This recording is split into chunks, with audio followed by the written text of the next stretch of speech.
हर रोज एक नई कहानी देखने के लिए चैनल को सब्सक्राइब करें और बेल आइकन दबाना ना भूलें।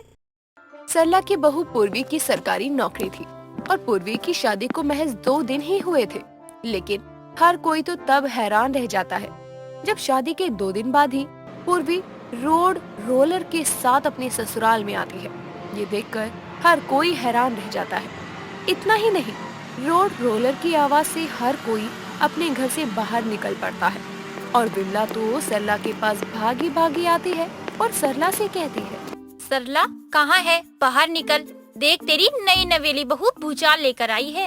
अरे वो तो ऑफिस गई है, तो भला यहाँ कैसे आएगी वो? अरे तू ये सब छोड़ और बाहर का नजारा देख, हर कोई हैरान है मेरी तरह ही।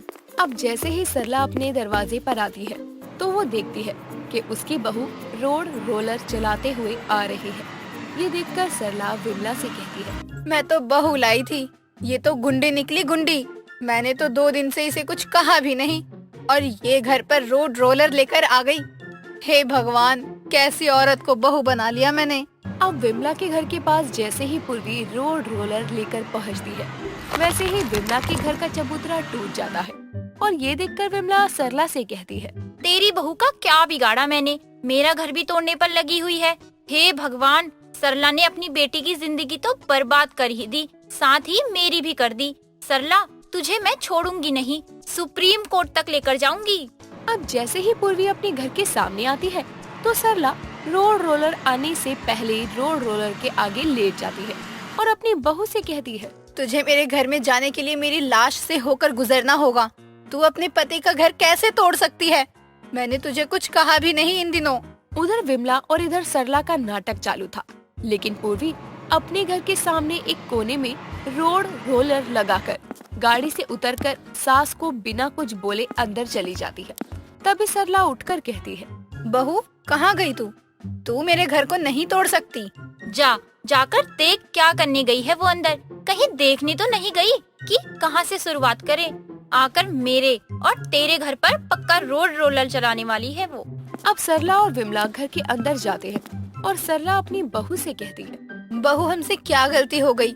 ये तो बता, जो तू रोड रोलर लेकर आ गई हमारा घर तोड़ने के लिए। कोई बात बुरी लगी है तो दिल पर मत लगा, मैं भी तो तेरे पति की माँ हूँ।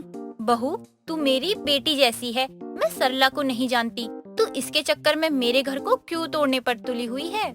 माँ जी, मैं किसी का घर तोड़ने के लिए नहीं निकली हूँ ये रोड रोलर लेकर, बल्कि ये तो मेरे ऑफिस का है। मतलब अब से ये यही रहेगा? मैं तो खामखा डर गई थी। बहू, पहले क्यों नहीं बताया? तेरी सास ने तो सबके सामने मरने का ड्रामा ही चालू कर दिया था। सरला, तू भी ना अपनी बदनामी खुद से करवाती है। और तू क्या कर रही थी? तू कौन सा कम है? सीखा तो तुझसे ही है ये सब ड्रामा।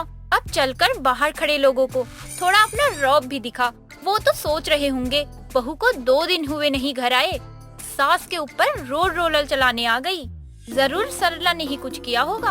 अभी देखना तू मेरा कमाल, कहानी और जज्बात सब बदल दूंगी मैं। इतना कहने के बाद सरला बाहर जाती है और रोड रोलर पर बैठकर अपनी टांग पर टांग चढ़ाकर मोहल्ले वालों से कहती है, दरअसल बात ये है कि मेरी सरकारी नौकरी वाली बहू ने मेरे लिए दहेज में ये रोड रोलर लेकर आई थी और मुझे लगा कि वो मेरे घर को तोड़ने के लिए ये सब कर रही है, तो मुझे ही थोड़ी सी गलत फहमी हो गई थी। वाह, क्या बात है सरला, तेरी बहू ने तो आते ही घर को सरकारी दफ्तर बना दिया। इसी बात पर सरला के नए रोड रोलर आने की खुशी में सरला पार्टी देने वाली है। अरे चुप कर, तू भरेगी पैसा? मेरी बहू की सरकारी नौकरी है, कोई खैरात नहीं। तुम मोहल्ले वालों, विमला की बातों को मैं वापस लेती हूँ। और हाँ, मेरी बहू के रोड रोलर के आगे भटकने वालों को जेल भी है, ये तो मैं बताना भूल ही गई थी। कंजूस कहीं की, दहेज में रोड रोलर ले आई है, लेकिन विमला के शब्द वापस लेती हूँ। अब सरला अपने घर में जाती है, जहाँ सरला की बहू पूर्वी किचन में काम कर रही थी। तभी सरला अपनी बहू से कहती है, बहू, तेरे बाप को मैंने कहा था दहेज में मेरे बेटे को बाइक दे दे, तो तेरे बाप ने साइकिल तक तो दी नहीं और अब तूने तो रोड रोलर ही खड़ा कर दिया दरवाजे पर। माँ जी, ये ऑफिस का है, उन्होंने मुझे 6 महीने से तनख्वाह नहीं दी है, तो मैं ये उठा लाई।